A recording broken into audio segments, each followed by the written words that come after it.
Bom dia. Apocalipse capítulo 15. A gente vai dar continuidade, né?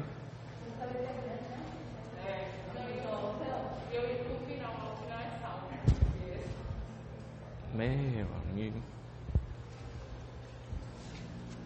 Então vamos ler hoje somente os versículos 1 ao 4.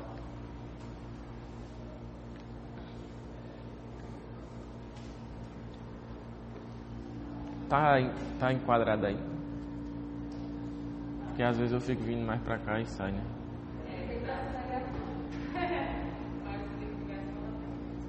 Tá bom. Então, vamos lá. Apocalipse 15, versículos do 1 ao 4. Diz assim: Vi no céu outro sinal, grande e maravilhoso. 7 anjos com as 7 últimas pragas, pois com elas se completa a ira de Deus. Vi algo semelhante a um mar de vidro misturado com fogo, e em pé, junto ao mar, os que tinham vencido a besta, a sua imagem e o número do seu nome.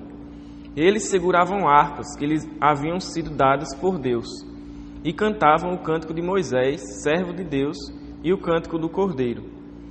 Grandes e maravilhosas são as tuas obras, Senhor, Deus Todo-Poderoso. Justos e verdadeiros são os teus caminhos, ó Rei das nações. Quem não te temerá, ó Senhor? Quem não glorificará o teu nome?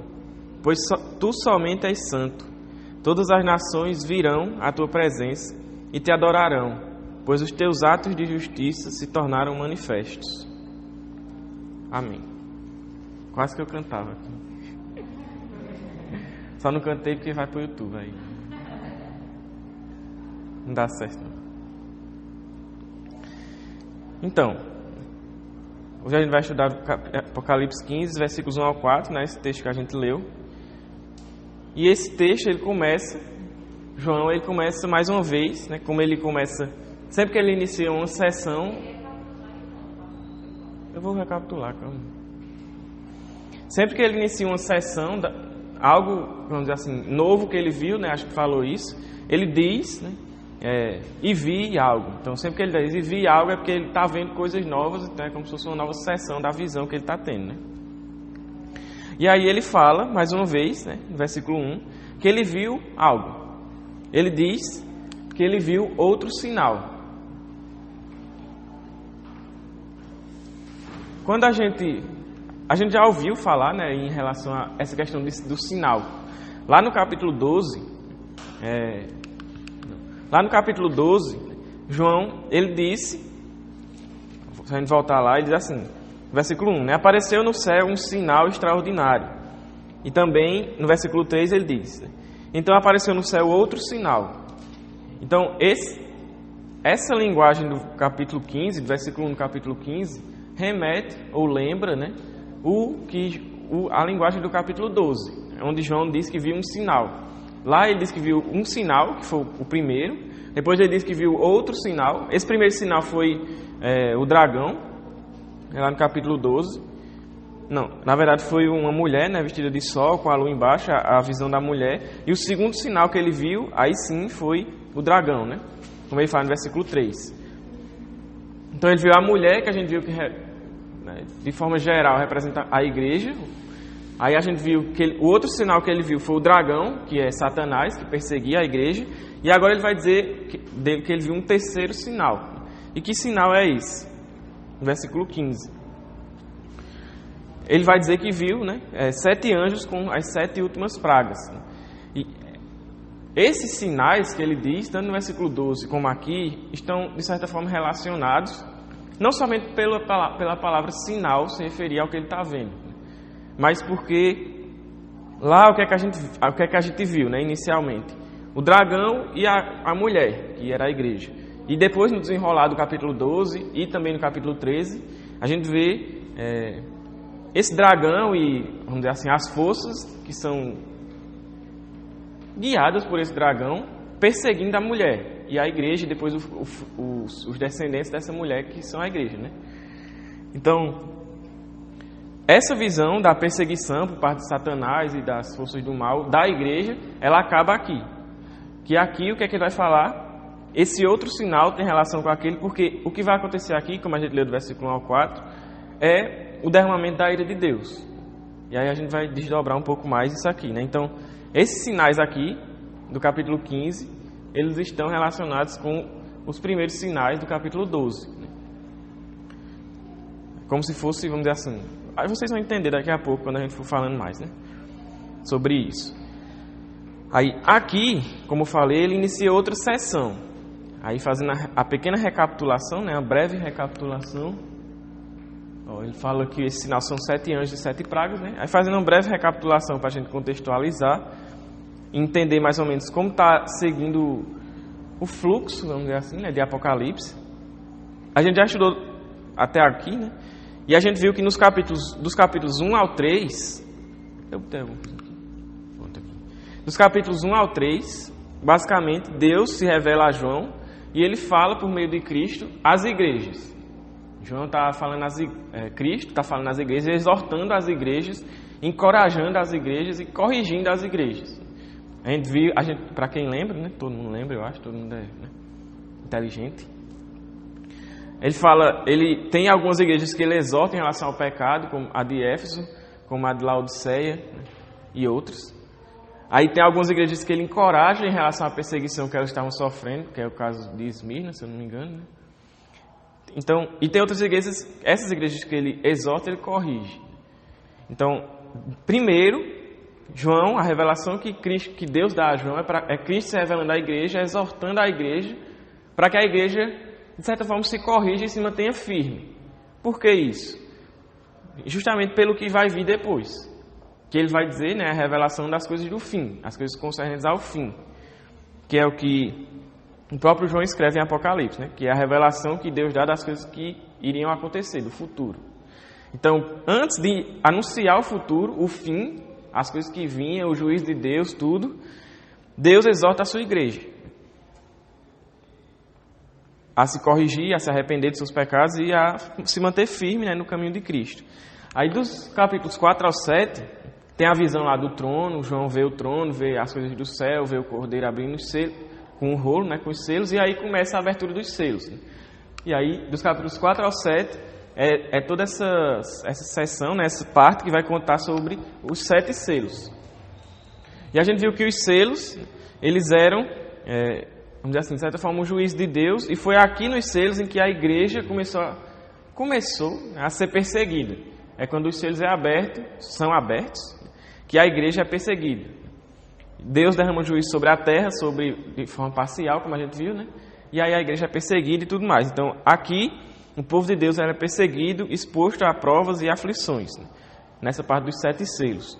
Depois, dos capítulos 8 a 11, começa a parte das 7 trombetas, que são tocadas as 7 trombetas. E a gente viu, né, que as trombetas elas eram anúncios, né? Tocava a trombeta para anunciar algo, e o anúncio aqui era o juízo de Deus. Deus intervindo na história, né, vamos dizer assim, derramando o seu juízo, né, trazendo o seu juízo. Então, as 7 trombetas são o derramamento do juízo de Deus, visando o arrependimento, como a gente viu, né? As trombetas eram para que os povos se arrependessem, as pessoas vissem tudo isso e se arrependessem dos pecados. A gente até deu o exemplo, por exemplo, desse contexto que a gente está vivendo, né, de pandemia e tudo mais. Você vê um vírus que está ao redor de todo mundo, todas as nações, todos os povos, está atingindo pessoas, matando gente em todo canto. E as pessoas, vamos dizer assim, nós cristãos, nós entendemos que isso é permissão de Deus e isso faz parte do plano de Deus. Deus está no controle de toda essa situação. Mas aqueles que não são crentes, eles deviam olhar para isso e se arrepender de seus pecados. E ver, caramba, Deus está julgando o mundo aí, né?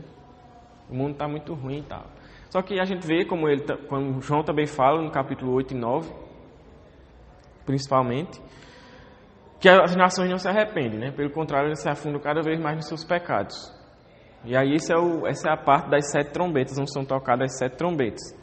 Aí nos capítulos 12 a 14, ele vai expandir, vamos dizer assim, esse conflito entre a igreja e Satanás, né? Que ele vai dizer que viu a mulher, aí vê o dragão, depois do dragão vem a primeira besta, que é o anticristo, depois vem a segunda besta, e todos eles perseguindo a igreja, perseguindo os cristãos e tudo mais. Então, aqui esse conflito entre a igreja e Satanás ele é expandido. Entendo que isso aqui não é necessariamente uma ordem cronológica, como a gente já falou. Apocalipse é cíclico. Então, por exemplo, essa parte dos 7 selos, tem alguns estudiosos, né, comentaristas, que eles vão dizer que cada sessão dessa abrange o tempo inteiro. Tanto que se você for ver o 7º selo, como se fosse o 7º selo, sempre quando chega no 7, né, o 7º selo, a 7ª trombeta, aí depois a gente vai ver mais na frente a questão das taças, né, é como se fosse o final. Então é como se cada sessão dessa, ele tivesse falando do mesmo tempo, só que de forma diferente. A mesma coisa, só que de forma diferente, de aspectos diferentes, né, de coisas diferentes. Eita.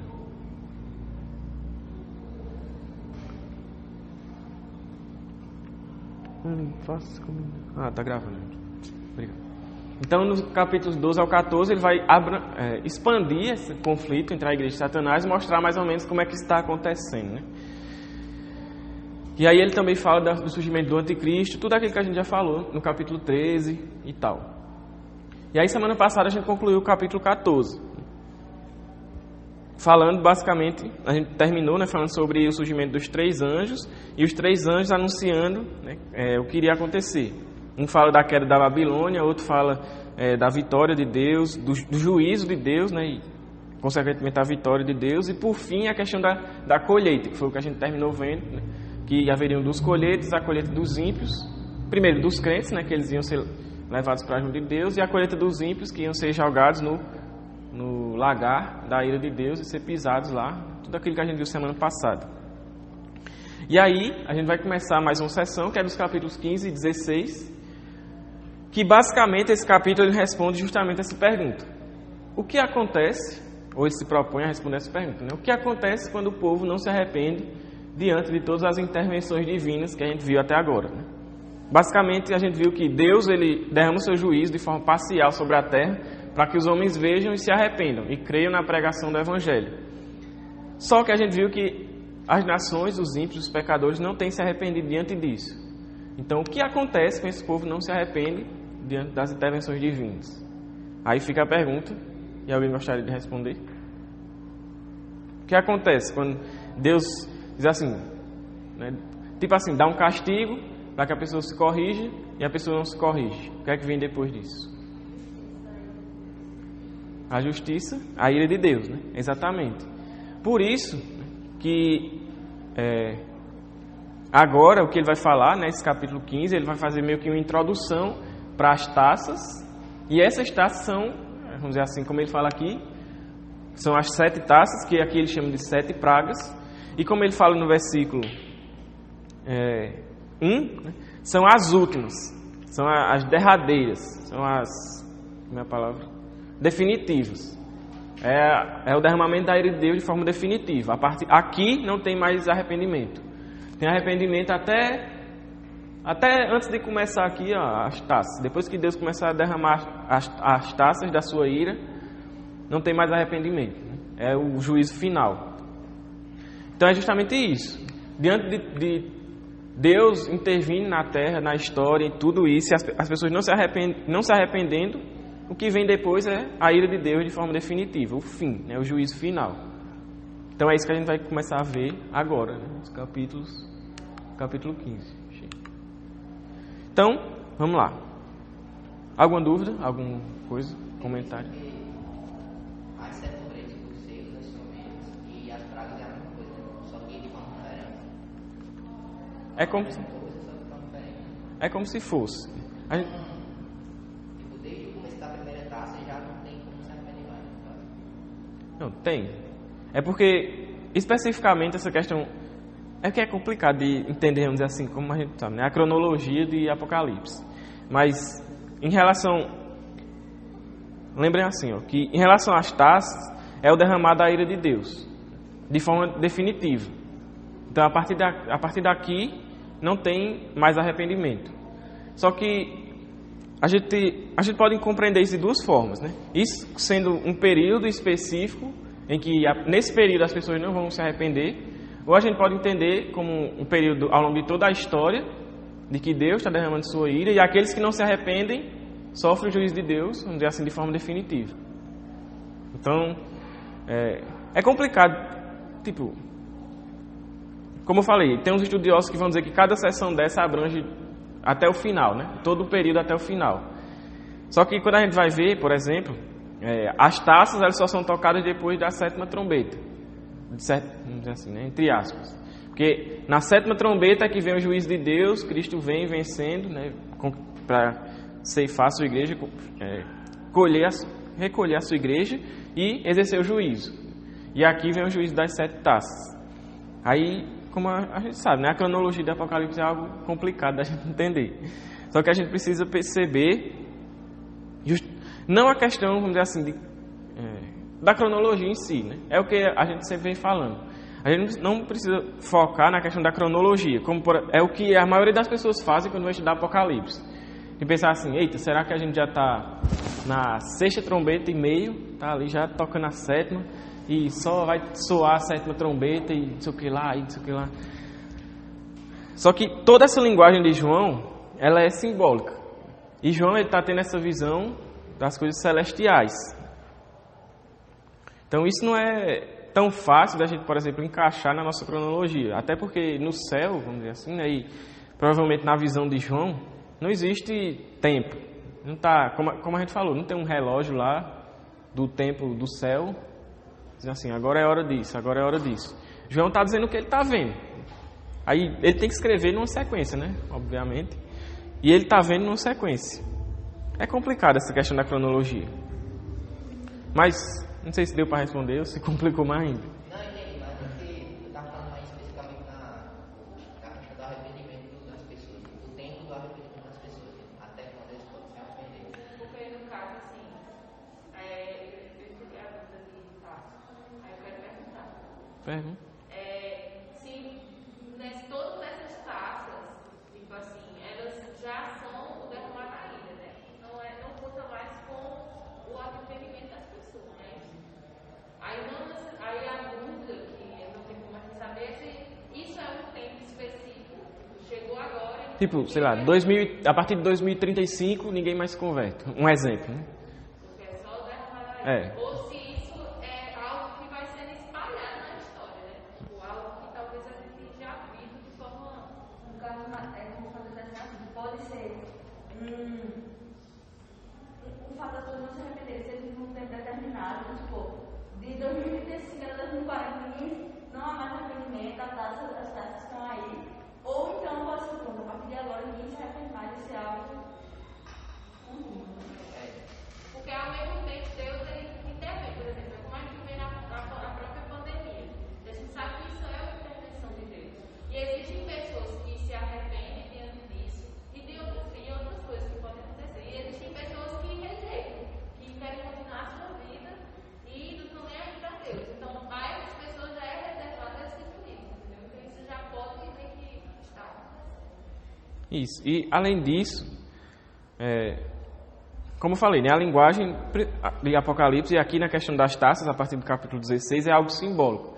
Então, não necessariamente a gente vai ser assim, derramou a primeira taça, aí derrama a segunda, derrama a terceira.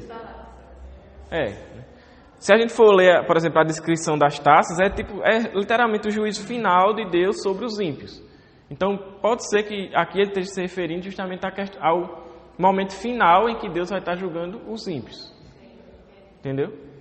Em que ali no juízo final não há mais arrependimento. E é ali que está acontecendo, vamos dizer assim, o derramar das taças de forma plena, de forma, até como João fala, né? Última. É a última praga, as últimas taças, a última manifestação da ira de Deus, vamos dizer assim, julgando os ímpios.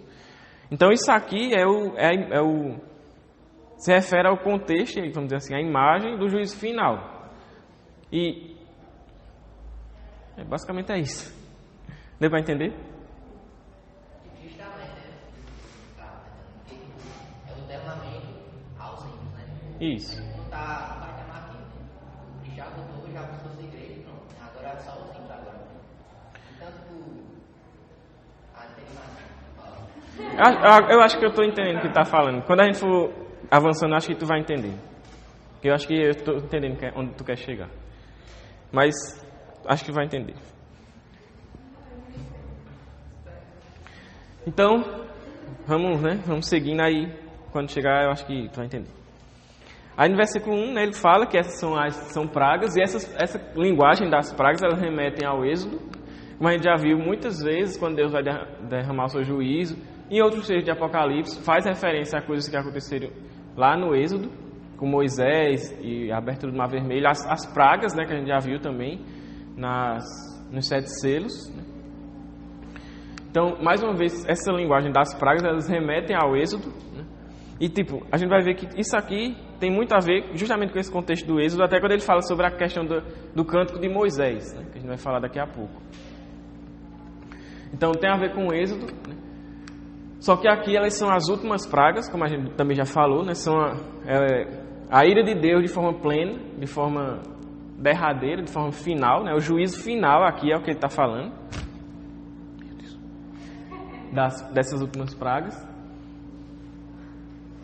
E aqui, eu não coloquei, mas essa relação dele fazer essa relação com o Êxodo, né? O que é que, vamos dizer assim, de forma geral, representa o Êxodo? Né? A libertação do povo de Deus e o juízo da nação opressora, que no caso era o Egito. Deus julgou o Egito, né, através das pragas, e também quando eles foram atrás do povo de Deus.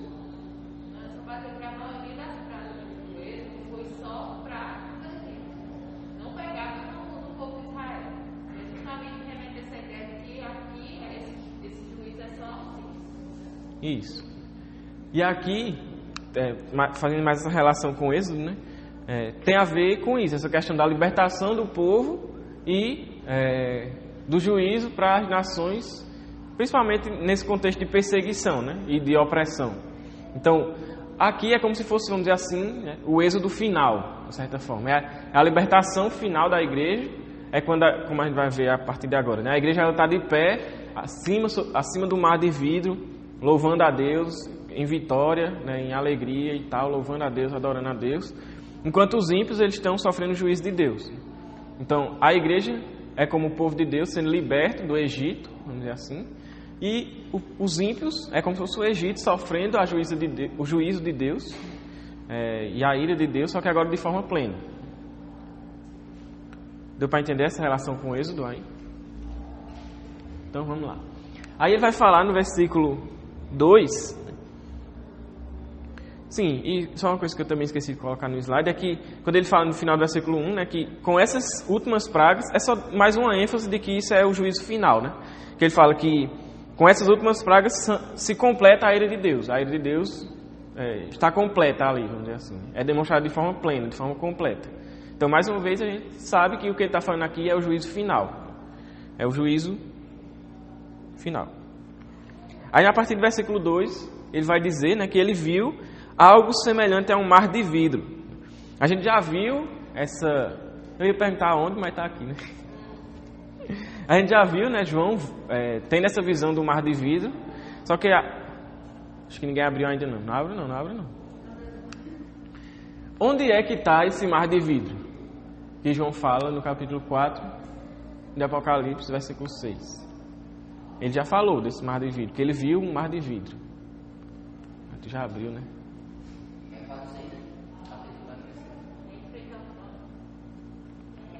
E ao redor do trono havia 24 tronos, e vi assentados sobre os tronos 24 anciãos, vestidos de vestes brancas e tinham sobre a cabeça sobre o jugo.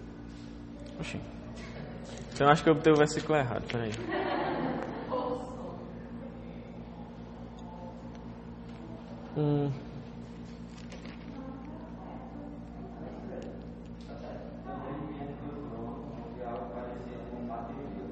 É o versículo 6, né? Acho que tu leu 4.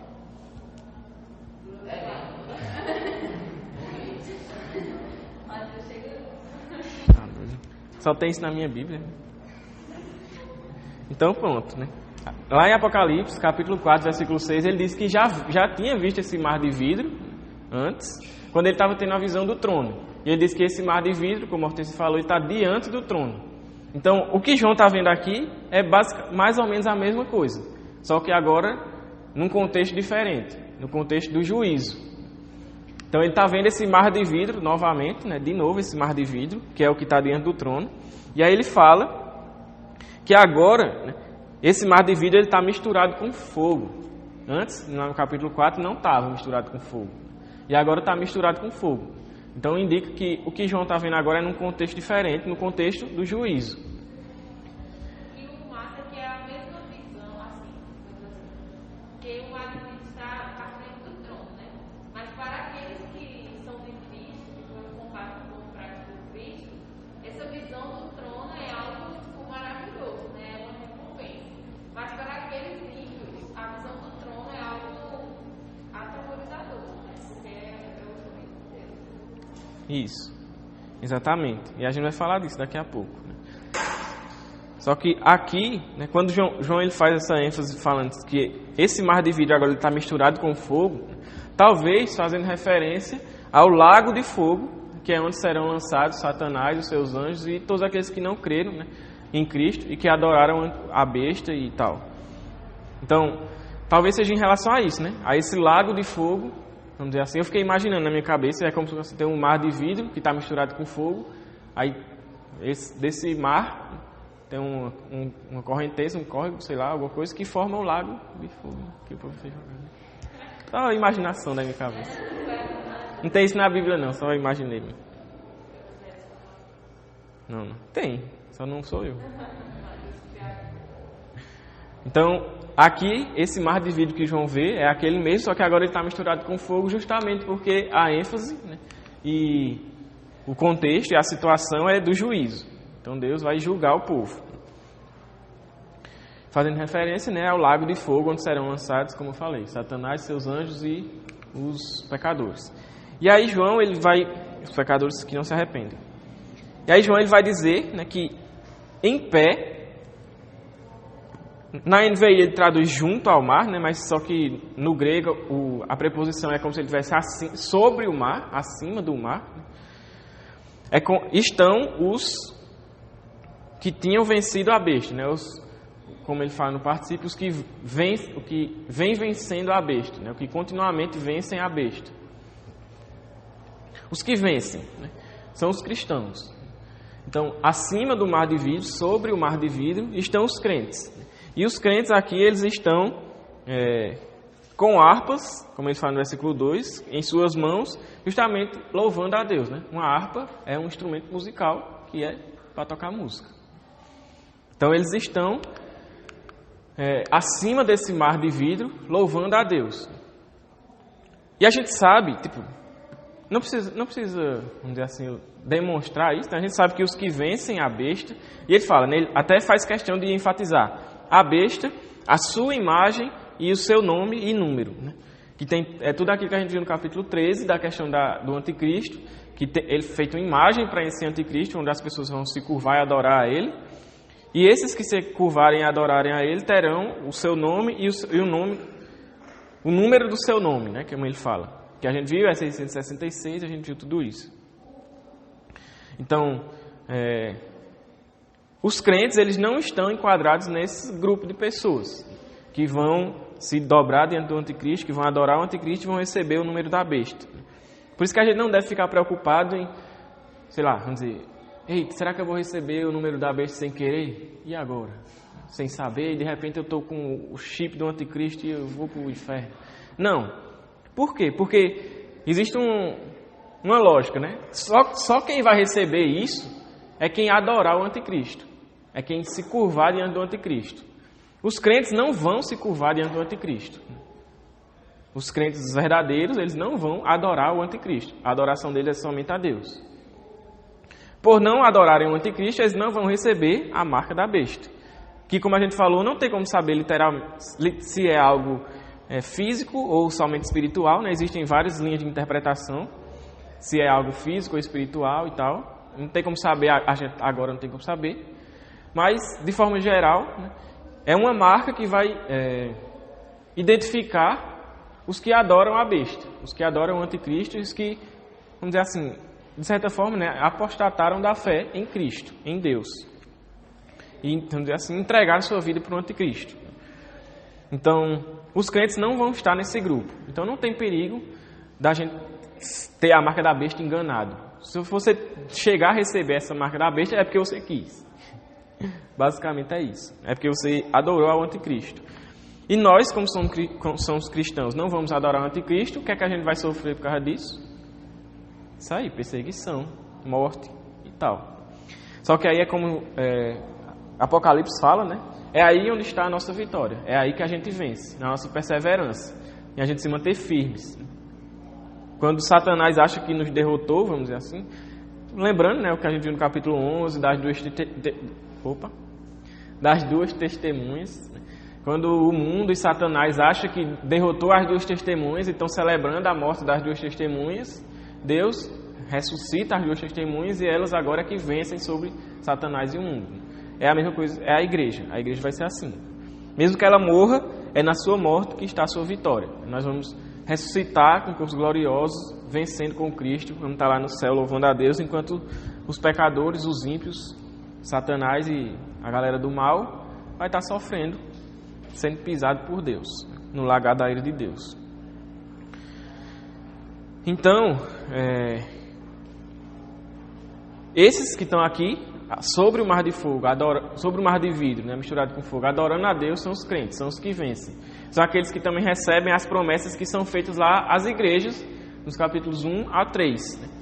Aí, se você, que promessas são essas, Mateus? Aí você pode ir lá e ver. Essas promessas que são maravilhosas.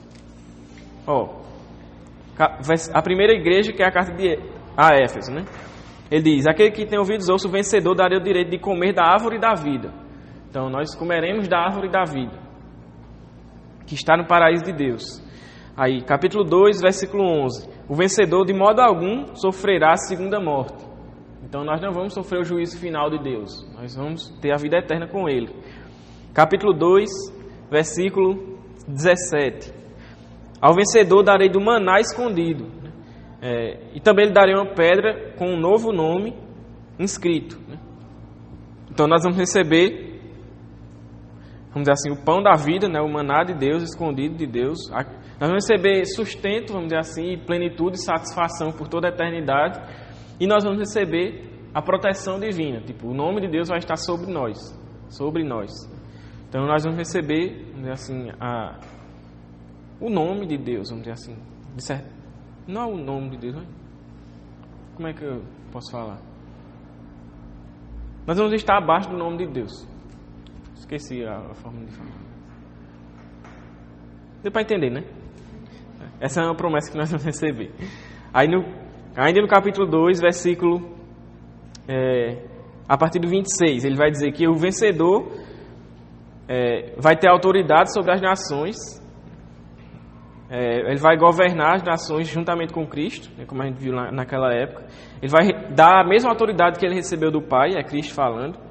E também lhe dará a estrela da manhã, é outra promessa que tem aos vencedores. Aí capítulo 3, versículo 5.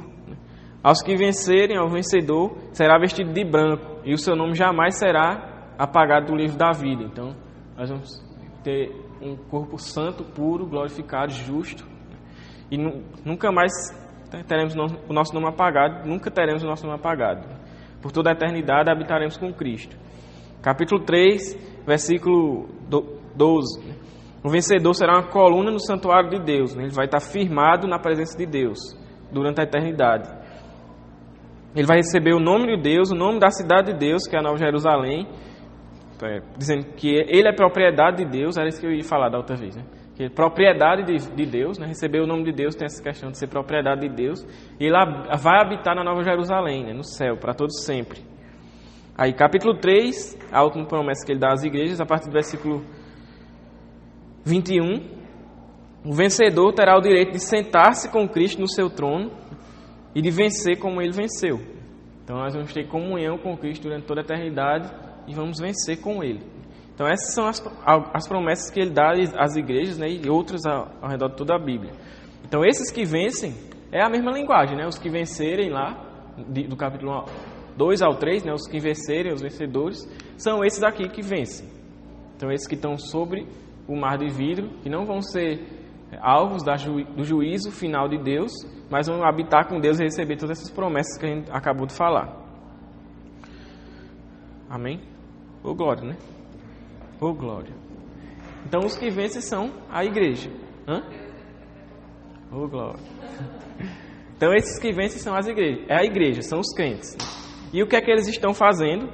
Ele vai dizer que eles estão segurando harpas, né, que haviam sido dadas por Deus. Então eles estão segurando harpas ou lira. Lira é uma harpa menor. De modo geral é uma harpa, né, um instrumento musical de cordas. E eles vão estar lá louvando a Deus, né? O fato dele enfatizar a questão de harpas mostra que o louvor ali, nesse contexto, tem música. É música. Música. Com a harpa você não faz comida. Se você quiser fazer, pode tentar, mas não sei, né? Com a harpa você toca música. Então aqui o que vai haver é música. Louvor através de música. Louvor a Deus através da música. Vai ter música no céu. Vai ser uma coisa boa no céu. Vai ter música tocando lá e todo mundo louvando a Deus. Então, vai ter esse louvor, né? Esse cântico, esse hino. E esse cântico que ele vai chamar, né? Inicialmente ele chama esse... Que cântico é esse? Né? Que hino é esse? Que música é essa? Esse cântico ele vai dizer que é o cântico de Moisés. Primeiro ele diz que é o cântico de Moisés. Aí, beleza. Qual é o cântico de Moisés? Qual é o cântico de Moisés? Moisés cantou algumas vezes, né? Depois, por exemplo, de algumas situações que ele passava. Mas existem dois textos principais que podem ser o que João está fazendo referência aqui. O primeiro deles, a gente não vai ler ele inteiro, porque é o capítulo inteiro praticamente, né? Que é Êxodo capítulo 15. É Êxodo capítulo 15 e Deuteronômio capítulo 32. É quando Moisés ele louva a Deus através de cânticos, de música realmente. E aí, esses são os dois cantos que talvez seja o que João está se referindo aqui. Quando a gente vai analisar esses dois cânticos, tanto de Êxodo 15 quanto de Deuteronômio 32, né, eles têm algumas semelhanças, não, vamos dizer assim, no texto, na literalidade do texto. Não é que João está falando a mesma coisa que tem aqui em Êxodo ou em Deuteronômio, por exemplo. Mas a temática do cântico é a mesma, que é a vitória de Deus. O poder de Deus, a vitória de Deus sobre os ímpios, né, sobre as nações opressoras que perseguem e que não adoram a Deus, e o juízo de Deus sobre elas, sobre essas nações, e a libertação do povo, né? Então, de forma geral, a temática, de forma geral, é a mesma. Tanto, por isso que a gente falou lá no começo, que, de certa forma, isso que João está relatando aqui, remete ao êxodo. Só que agora é como se fosse um êxodo final, vamos dizer assim, né? A libertação final do povo e o juízo final dos ímpios. E aí, alguns estudiosos, quando vão analisar outras questões mais a fundo, vamos dizer assim, até mais técnicas, que é, por exemplo, questão de estrutura, como o texto está estruturado e etc. Alguns vão dizer que esse cântico que ele vai falar aqui, que é uma música que até a gente canta, né, hoje em dia, nos cultos, da forma como ele está estruturado aqui, é semelhante a como está estruturado lá no capítulo 15 de Êxodo. Tem algumas semelhanças, né, eles vão dizer, alguns estudiosos. E outra semelhança, vamos dizer assim, outra referência que é feita, é que aqui em Apocalipse, João ele vai dizer que é o cântico de Moisés, e aí ele diz assim, o servo de Deus. Ele atribui a Moisés essa alcunha, né, esse título, né, de servo de Deus. E lá em Êxodo, capítulo 14, versículo 31, que é logo antes de Moisés começar o canto, né, do capítulo 15, Moisés é chamado de servo de Deus também, né? Então, tem essa referência aí também, né? Então, João só colocando uns... Como é que chama? Easter egg ali no meio do texto. Então, aqui, né, a temática, como a gente falou, é a mesma, e a ideia do cântico é o mesmo, né? Que é esse cântico de Moisés. Aí, ao longo ao longo que a gente for analisando cada sentença do cântico e tudo mais, a gente vai voltando para Deuteronômio, Êxodo e alguns textos que a gente vai lendo, né? E aí ele também vai dizer que esse cântico, além de ser o cântico de Moisés, é o cântico do Cordeiro. Como ele fala no versículo 3, né? Cantavam o cântico de Moisés, servo de Deus, e o cântico do Cordeiro. Aí, como a gente vai ver, não são dois cânticos diferentes, né? A gente está vendo aqui, é um cântico só. Então, a ideia é que ele está dizendo assim, não é como se ele estivesse dizendo, aqui eles estão cantando o cântico de Moisés e também o cântico do Cordeiro. Não, ele está dizendo, eles estão cantando esse cântico aqui, que é o cântico de Moisés e do Cordeiro. Isso aí fica claro para todo mundo, né? Aí, por que ele é o cântico do Cordeiro? Por que ele é chamado assim, né, do cântico do Cordeiro? A gente já viu por que ele é chamado do cântico de Moisés, né, porque, de forma geral, ele trata dessa questão, tem muita semelhança com o Êxodo, a questão do Êxodo final, como a gente já falou, e a temática do que Moisés canta, principalmente nesses dois textos, é semelhante ao que é cantado aqui em Apocalipse. Né? Mas por que é o cântico do Cordeiro? Né? Muito simples, né? Mas eu vou deixar vocês responderem. Por que é chamado de cântico do Cordeiro?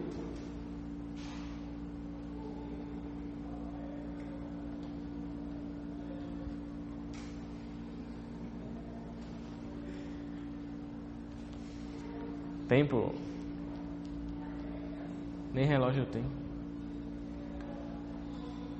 Vem tu fazer isso aqui. Ninguém? Acho que também tem a família de Cristo, que ele fala que todas as nações irão se prostrar na parte. Isso. É exatamente isso, né? Por isso que eu disse que é fácil. Por que é o cântico do Cordeiro? Porque ele vai falar sobre Cristo, sobre o Cordeiro, sobre a vitória de Cristo. É o cântico do Cordeiro, como o Tarso falou. E até a gente já viu, né? Quando ele vai... Misericórdia.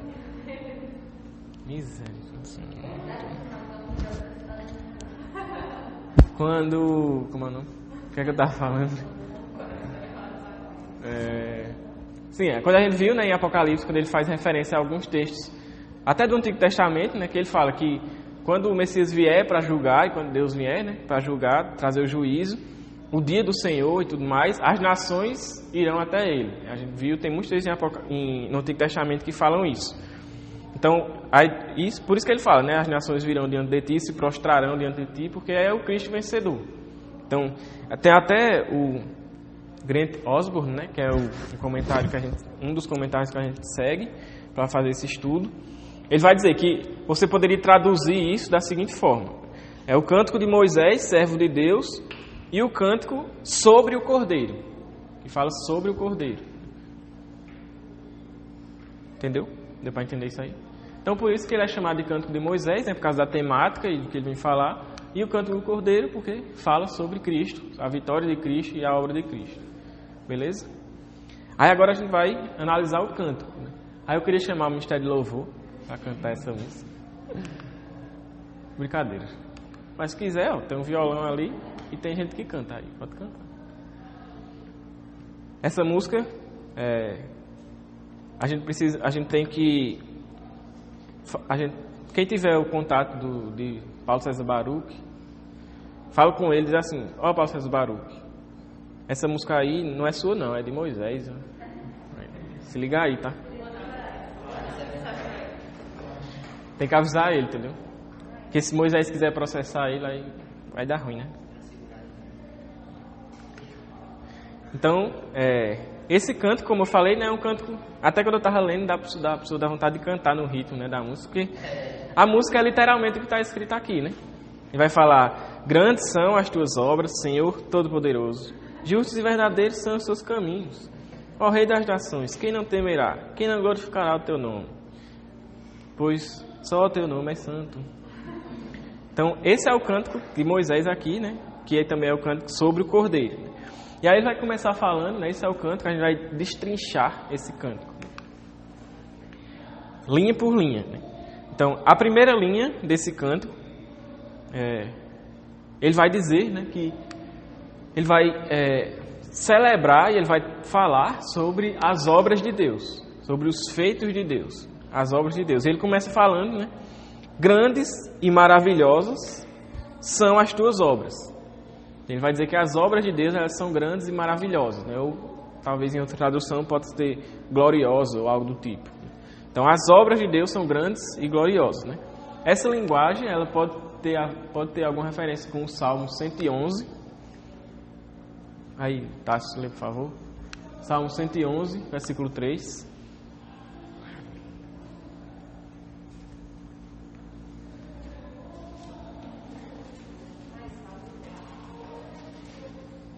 O quê?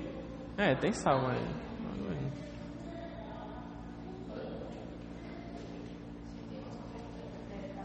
Glória e majestade há em sua obra, e a sua justiça permanece para sempre.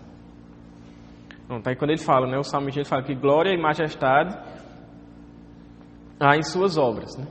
Então ele está exaltando as obras de Deus, dizendo que as obras de Deus são cheias de glória, né, e cheias de majestade, semelhante ao que ele vai falar aqui em Apocalipse, né, que são grandes e maravilhosas ou gloriosas as obras de Deus.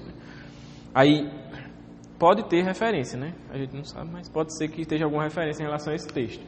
Aí, além disso, a gente entende que lá em Êxodo, aí puxando lá no Cântico de Moisés, Êxodo capítulo 15, versículo 1, Asaf, pode ler esse texto aí. Vou seguir essa ordem aqui, ó.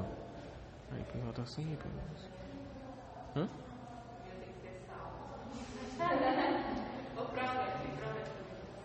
Tá.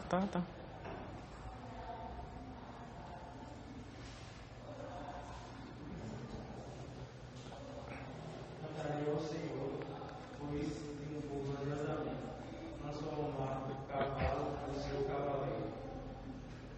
Pronto, aí, justamente isso, alguns estudiosos vão dizer, os comentaristas vão dizer que essas grandes e gloriosas obras que Deus realiza tem a ver com isso que Moisés fala em Êxodo 1, que são as obras pelas quais Deus ele derrubou o cavalo e o seu cavaleiro, que, como ele até fala, né, que ele triunfou gloriosamente.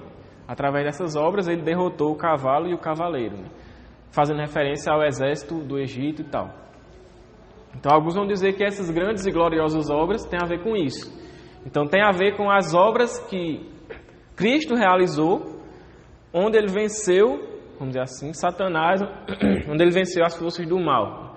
Na cruz, ao longo de toda a sua vida, na cruz, na sua ressurreição, e aí a vitória final, né, na sua segunda vinda. Então, grandes e gloriosas são as obras de Deus, por meio das quais ele derrotou, né, os inimigos. Então tem a ver com isso. E em relação a essa questão das obras, João ele vai dizer, né, que nessa primeira linha ainda, ele vai chamar Deus, né, de Senhor Deus Todo-Poderoso. E a gente já falou em outras ocasiões que esse título, né, Todo-Poderoso, se refere à onipotência de Deus. Quando você lê Todo-Poderoso em algum lugar da Bíblia, ele está falando da onipotência de Deus, né? Que Deus ele tem todo o poder. Então, aqui ele está dizendo que Deus é onipotente. E faz total sentido porque se a gente entender, né? Foram pelas obras de Deus, pelo que Deus realizou, que ele venceu os inimigos. E essas suas obras são grandes e gloriosas. E não há ninguém que impeça, não há ninguém que se contraponha a isso. Porque Deus é todo-poderoso. E não há outro todo-poderoso, onipotente, só Deus. Então as suas obras elas são grandes e gloriosas e são eficazes e são definitivas, vamos dizer assim, porque Deus é todo-poderoso. Então João, aqui nessa primeira linha, né, nesse cântico, ele celebra e exalta as obras de Deus pelas quais Cristo venceu os inimigos, exaltando a onipotência de Deus. Beleza? Então, quando a gente estiver cantando essa música no culto, lembrem disso, né? Louvar a Deus pelo que Ele fez por nós e porque Ele é todo-poderoso. Aí vamos para a segunda linha. Na segunda linha, ele vai agora celebrar, né, e trazer a ideia, né, louvar os caminhos de Deus, né, os seus caminhos. E o que são os caminhos? É a forma como Deus age, a forma como Deus faz as coisas, né, os caminhos. A ideia é essa, né? Então agora ele vai exaltar os caminhos de Deus. Ele vai dizer que os caminhos de Deus eles são justos e verdadeiros. Aí, Beatriz, por favor. Abra lá em Deuteronômio 32, 4, para a gente.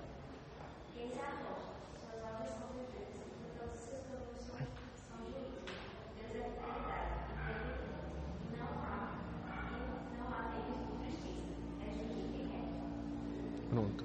Então lá Moisés ele vai dizer que as obras de Deus elas são perfeitas, né, vamos dizer assim, porque os seus caminhos são, aí como ela falou, são juízo e são fidelidade, né, são justos e fiéis, ou como João fala aqui, justos e verdadeiros. Então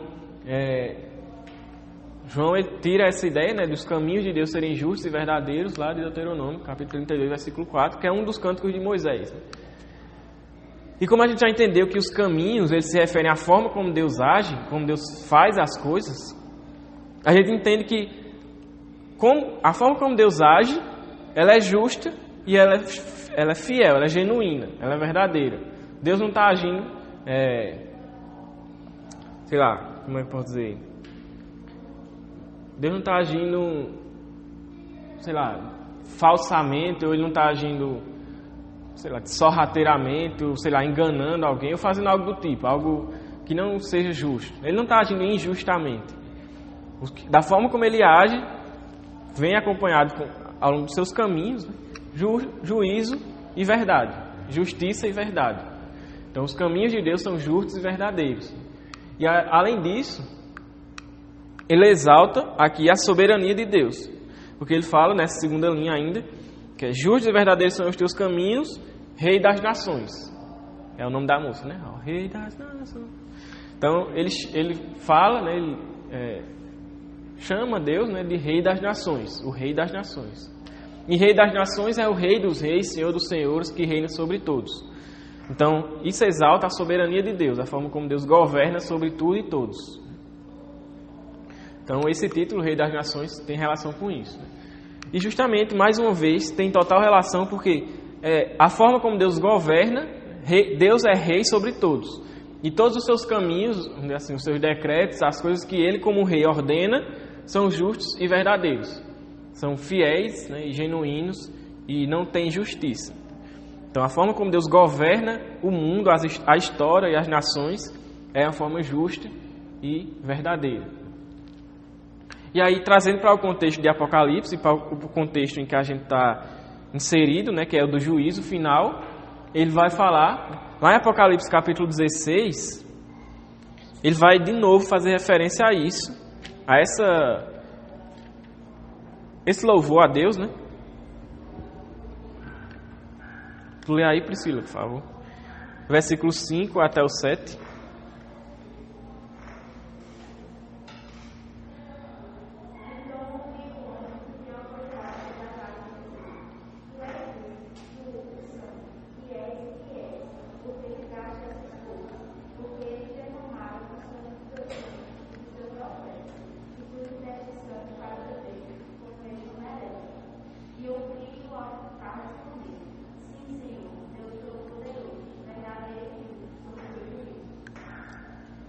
Pronto, então, isso aqui, né, já é o juízo de Deus sendo derramado sobre os ímpios, né, sobre os pecadores. E aí ele termina dizendo, sim, Senhor, teus juízos, né, os teus caminhos são justos e verdadeiros. Então é a mesma coisa que ele fala aqui, seus caminhos são justos e verdadeiros. E como eu falei, trazendo para esse contexto que ele está falando aqui do juízo final de Deus, né, ele está dizendo que a forma como Deus governa e como ele vai julgar as nações ímpias é justa e é verdadeira. Como ele fala no versículo 6, porque eles merecem esse juízo. Então a forma como Deus julga esse juízo, ele é justo e verdadeiro. Trazendo para esse contexto que a gente está aqui de Apocalipse, né, do juízo. Então, essa segunda linha, ela enfatiza isso. Que o governo de Deus, como rei sobre todos, a forma como ele governa as nações, é justa, é verdadeira, é fiel, é genuína. E o seu juízo também é justo e verdadeiro. Porque os pecadores merecem isso. Deus não está sendo injusto ou falso, vamos dizer assim, quando derrama o seu juízo sobre os pecadores. Ele está sendo justo e verdadeiro. Pelo que a gente acabou de ler de Apocalipse, né? Beleza até aí? Essa é a segunda linha. Então, quando a gente cantar, justos e verdadeiros são os seus caminhos, Lembrem disso, que Deus é rei sobre todos e Ele é justo e verdadeiro em tudo que Ele faz. Aí na terceira e quarta linhas, basicamente ele vai falar a mesma coisa, só que de duas formas diferentes, né? É o que a gente conhece como paralelismo. Aí ele vai falar o seguinte, terceira e quarta linha. É quando ele vai apresentar duas perguntas, né, retóricas, que ele vai dizer: quem não te temerá, ó Senhor, e quem não glorificará o teu nome? Então na terceira e quarta linha ele faz essas duas perguntas: quem não temerá e quem não glorificará o teu nome? E depois ele vai falar algumas coisas, né, em relação a isso. Aí essa linguagem, né, de quem não temerá, quem não glorificará, ela pode ter sido retirada lá de Jeremias, capítulo 10, versículo 7. Aí Natiele pode ler, por favor. Quem não temeria a ti, ó Rei das nações, pois isto é a ti devido, porquanto entre todos os sábios das nações e em todo o seu reino, ninguém há semelhante a ti. Então ele fala, né, Jeremias fala: quem não temerá a ti, ó Rei das nações, né? Muito parecido com o de Apocalipse, né? Quem não temerá, tal, Rei das nações. E uma coisa interessante é que no versículo 6, né, um versículo antes desse de Jeremias aqui, capítulo 10 e tal, como é que ele fala?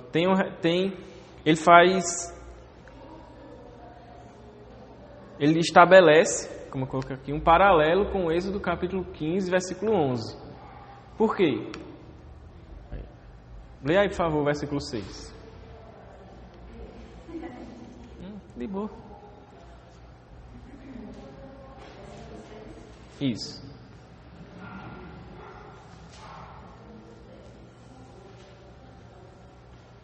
Ninguém há semelhante a ti, ó Senhor. Tu és grande, e grande é o poder do teu nome. Isso, então ele diz, né, que não há ninguém semelhante a Deus. Aí depois, por isso, ele continua: ao Rei das Nações, quem não te temerá, né? Porque não há ninguém semelhante a ele. Então, esse versículo 6 faz referência, né, tem um paralelo com o Êxodo 15 e 11. Aí, Emily, lê aí, por favor. Êxodo, capítulo 15, versículo 11. Que basicamente ele faz a mesma pergunta que Jeremias fez. Pergunta não, afirmação, né?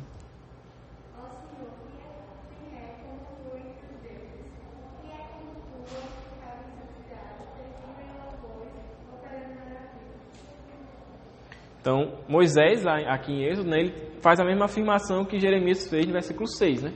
Que não há nenhum outro como Deus. Ninguém é igual a Deus. Só Deus é Deus. Então, não há nenhum outro semelhante a Deus. E aí existe esse paralelo do que Jeremias vem falar aqui, sobre a questão dele fazer essas perguntas, né? Quem não temerá, quem não glorificará o teu nome?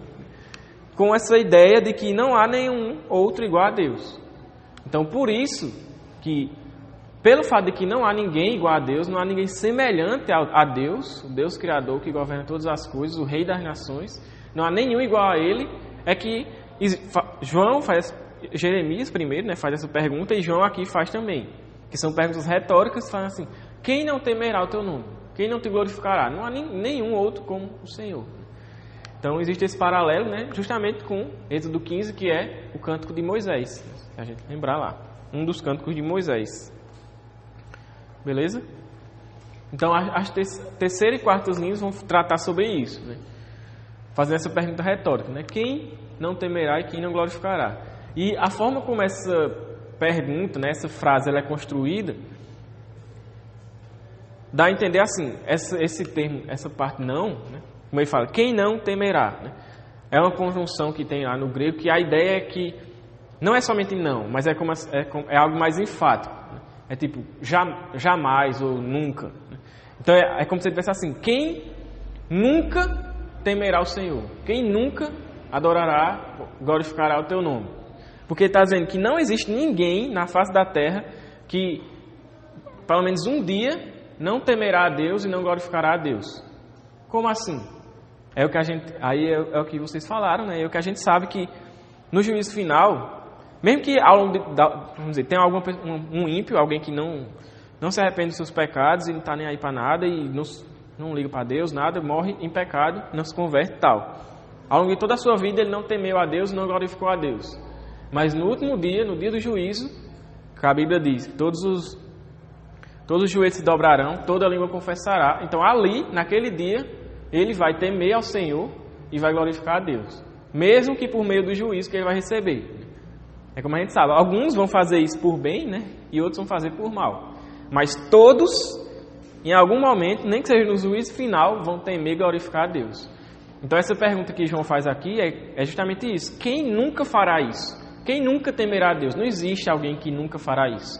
Porque mesmo que em toda a sua vida ele não tenha feito isso, no dia do juízo, ele vai, seus joelhos vão se dobrar diante de Deus e sua língua vai confessar que só Ele é o Senhor.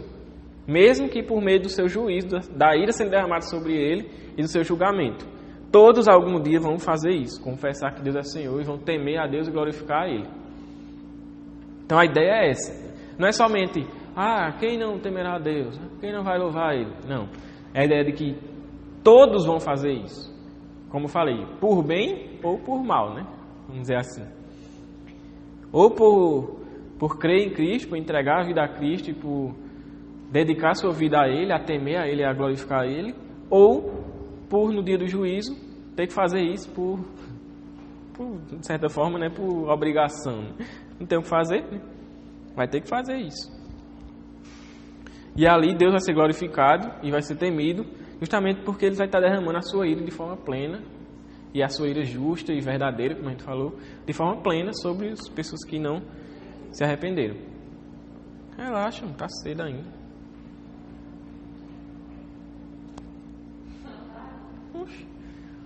E aí, por fim, nas últimas linhas desse cântico,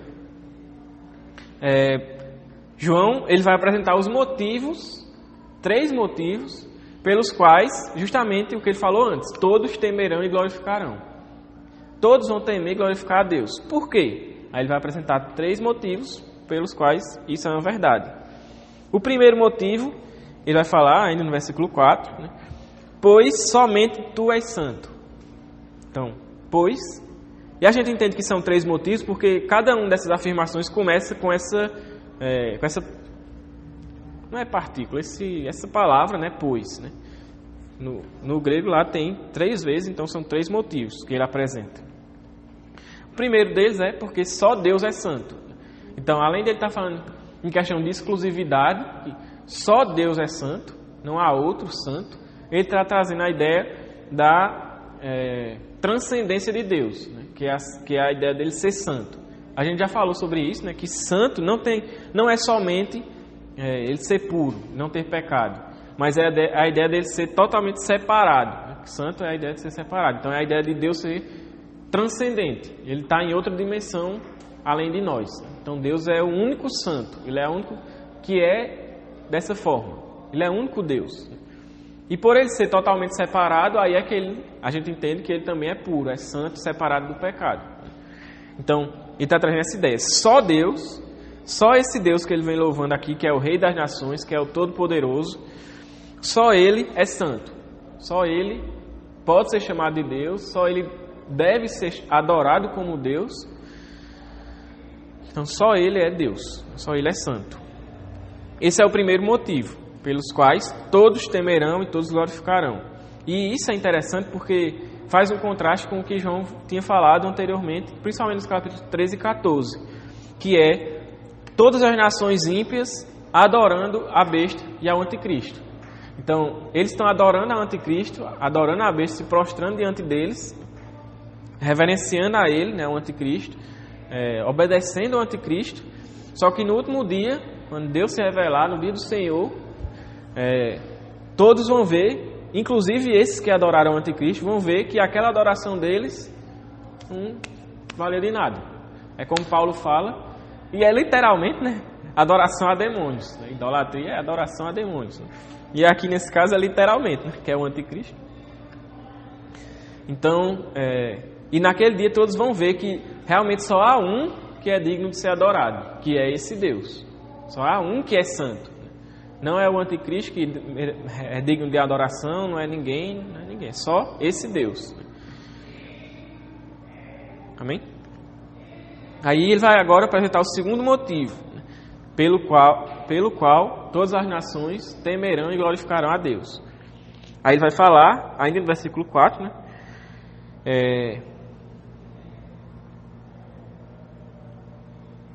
O segundo motivo é justamente esse, que todas as nações irão até ele e adorarão a ele. Esse é o segundo motivo, né? Como ele fala, pois todas as nações virão até ti, até ele, né? Diante de ti e o adorarão. Então, o cumprimento de todas aquelas promessas que eram feitas pelos profetas no Antigo Testamento, de que no dia do Senhor, né, todas as nações iriam até o Monte Sião, ou até... Depende do texto, né? Alguns falam que eles vão até o Monte Sião, outros falam que vão até o Messias, né, que virá, outros virão até o templo. Então, as nações virão e adorarão a Deus. Esse é o segundo motivo. Mais uma vez, trazendo a ideia de que Deus, ele é rei sobre as nações, né? Ele reina sobre as nações. E como ele é o rei, né? Ele é o único eita, calma.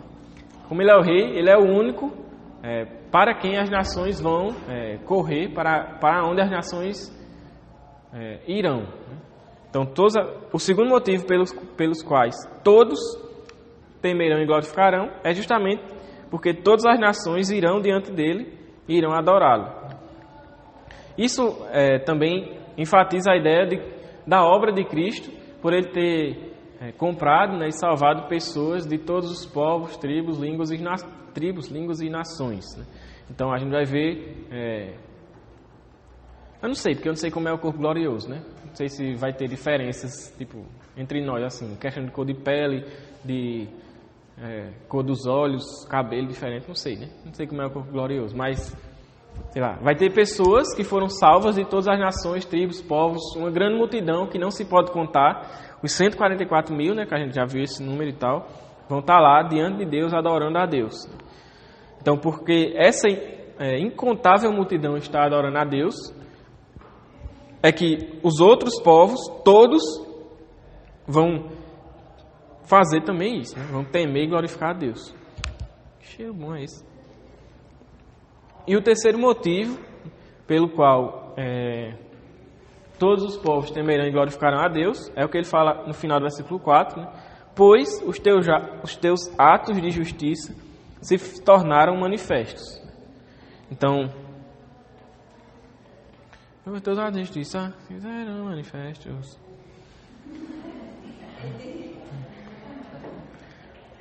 Então, a ideia é muito semelhante ao que ele fala na segunda linha, de que as obras de Deus, que revelam a justiça de Deus, e a gente sabe que isso foi demonstrado plenamente em Cristo.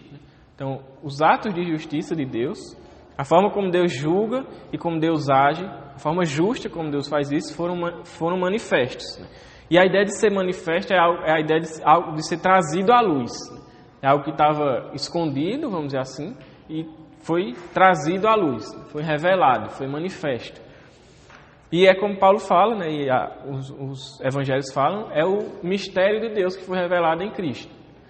Então, Cristo se revelou, trouxe a justiça de Deus, pela justiça dele nós somos justificados, então os atos de justiça, e isso até o fim, né, a forma como Deus julga os ímpios, julga os pecadores, como a gente leu no capítulo 16, né, porque eles merecem, então isso é justo. Então, as obras de justiça, as obras justas de Deus foram reveladas, trazidas à luz. Nós crentes, os anjos, todos que fazem parte, vamos dizer assim, do povo de Deus, né, os que adoram a Deus, vão contemplar isso, as justas obras de Deus. E a gente, já, de certa forma, já contempla, né? Aquele negócio já ainda não, né? Não de forma plena, mas a gente já contempla as obras justas de Deus, a manifestação delas. E aí, esse é o terceiro motivo pelos quais todos temerão e glorificarão a Deus. Quando for revelado que, de forma plena, Deus é justo e tudo que Ele fez é justo, a justiça de Deus é revelada em Cristo, é manifesta, então todos vão dizer, eita, Deus é justo. E todos vão temer Ele e glorificar Ele. E assim, por mais que tem essa questão assim, que todo mundo vai fazer isso, não é simplesmente uma questão assim de obrigação, né? Mas é um reconhecimento. A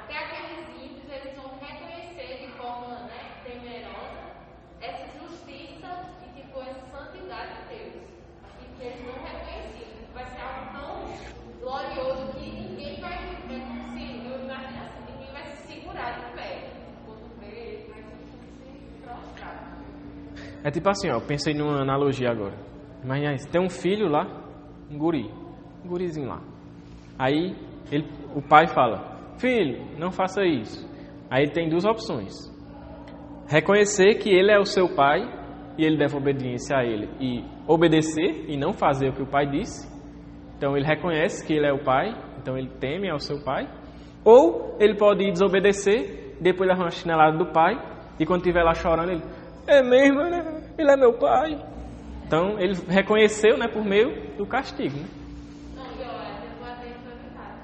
Obviamente, fica à vontade. Aí, por exemplo, ele... Mas o pai não vai matar o filho, não. Não,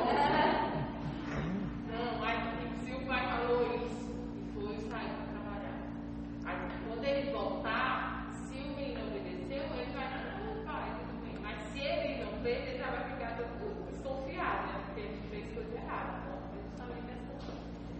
Isso. Então, como a gente falou, no fim, e como a gente falou também, né? No fim, todos reconhecerão e todos temerão e glorificarão a Deus. Como eu falei, entre aspas, ou por bem ou por mal. Ou por meio do amor, da graça, da fé, da esperança, ou por meio do juízo e da ira de Deus sobre sua cabeça. O pé de Deus pisando na sua cabeça. Então, todos temerão e todos glorificarão a Deus, né? Por esses três motivos. Porque só Deus é santo, só Ele é digno de adoração, só Ele é Deus. Porque todos irão até Ele e o adorarão, justamente porque só Ele é digno. E porque a sua justiça, as suas obras foram reveladas, foram manifestas. Tudo que Ele fez, agora todo mundo pode ver, né? Então, todos temerão e glorificarão a Ele por causa disso. Amém? Só uma coisa para ficar. Essa ideia toda de Apocalipse, na verdade, sempre que a gente vai estudando Apocalipse, tipo, me faz pensar justamente nessa questão do juízo de Deus, né?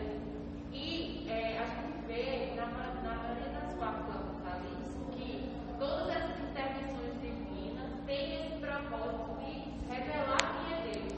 E ainda Deus dá essa oportunidade, assim, de arrependimento aos homens, né? Até certo ponto.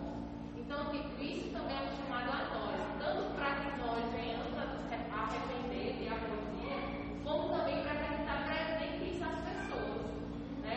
Tudo isso que está acontecendo, a gente não pode ignorar e simplesmente achar que é mais algum acontecimento. Pode ser que Jesus não venha tão próximo assim, mas pode ser que sim. A gente não sabe. A gente sabe que todas essas coisas que acontecem são evidências do fim. E isso é um chamado, deve ser um chamado às pessoas ao arrependimento. Porque senão o que espera elas é aquilo que está no capítulo 14. É o juízo, e o que a gente vai ver aqui na frente é o juízo de Deus. Então a gente precisa realmente ver essa realidade, entender isso com as pessoas e proclamar isso. Pedir realmente a Deus que Ele salve. Isso. E aí, voltando para aquela pergunta que Tassi fez lá no começo, a ideia é que, assim, quando Jesus voltar e for julgar, não vai haver conversão e arrependimento naquele momento. Não é assim, eu sou do mundo, tal, não sou crente, mas aí Jesus voltou, eu vi Ele no céu. Agora Jesus me perdoa e agora eu me converto. Não. Agora, acabou-se. É a sétima trombeta, como a gente falou. Agora é o derramar da ira de Deus, as 7 taças. Então, nesse momento não tem mais arrependimento. Mas até Jesus voltar, você pode se arrepender dos seus pecados, você pode se converter, né? A gente já viu isso até em relação ao leito de morte, né? Pessoas que se convertem no leito de morte. No último momento da sua vida, o último suspiro que a pessoa tem, a pessoa entrega a sua vida a Cristo e se converte. Então, até a volta de Cristo, ainda há arrependimento. Mas depois que Ele vier para julgar de forma definitiva e final, não vai ter ninguém que vai pedir perdão e se arrepender naquele momento. Como a gente vê aqueles vídeos, que tem uns vídeos nas crianças, né? Que começa a cair trovão, aí os gurizinhos, me perdoe Deus, me perdoe. Aí não tem mais não.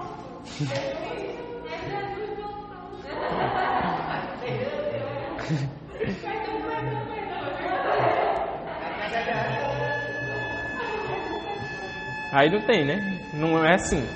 Tem que se converter até antes disso. Quando eles voltar, Ele vai cumprir tudo que Ele veio fazer, né? Juízo para quem for juízo e salvação e libertação para o seu povo. Amém? Alguém tem mais algum comentário, dúvida? reclamação? Então tá bom. Hã? Então vamos orar para a gente encerrar. Amém? E quando a gente for cantar essa música, lembrem disso que a gente estudou. Agora a gente sabe o significado disso. Aí agora a gente canta pensando nisso aí. Eita, é melhor ainda. É só sapatinho de fogo. Amém? Pai, muito obrigado, Senhor, pela Tua palavra. Muito obrigado, Senhor, pela liberdade que o Senhor nos dá de estudar, Senhor, a Tua palavra. Livremente, Senhor, poder abrir a Tua palavra e lê-la e aprender sobre ela. Entender, Senhor, a Tua vontade, Senhor, o Teu plano, o que o Senhor tem preparado para nós, Senhor, que somos do Teu povo, e também para esse mundo, Senhor, que está em trevas. Que o Senhor faça a Tua vontade, Senhor, aqui nessa terra, como ela é feita no céu. Que o Senhor cumpra, Senhor, o Teu plano, pois Tu és soberano, Tu és o único santo, Tu és Rei dos reis, Senhor dos senhores. O Senhor está no controle de todas as coisas, o Senhor governa sobre tudo, sobre todos. Então que o Senhor cumpra, Senhor, o Teu propósito.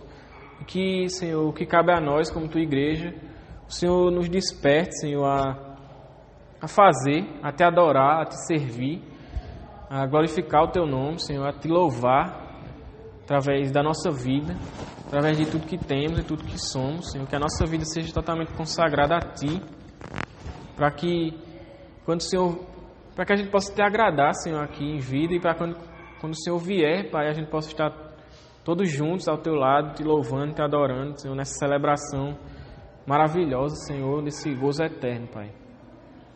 Nos ajude, Senhor, a compreender a Tua palavra, a pô-la em prática e a vivê-la, Senhor, em nosso caminhar, no nosso dia a dia, para que a nossa vida sirva para o propósito pelo qual o Senhor nos salvou, que é para a glória do Teu nome, Senhor. Tem misericórdia, Senhor, de nós, perdoe, Senhor, os nossos pecados e nos ajude, Senhor. Em nome de Jesus, amém. Tchau, galera.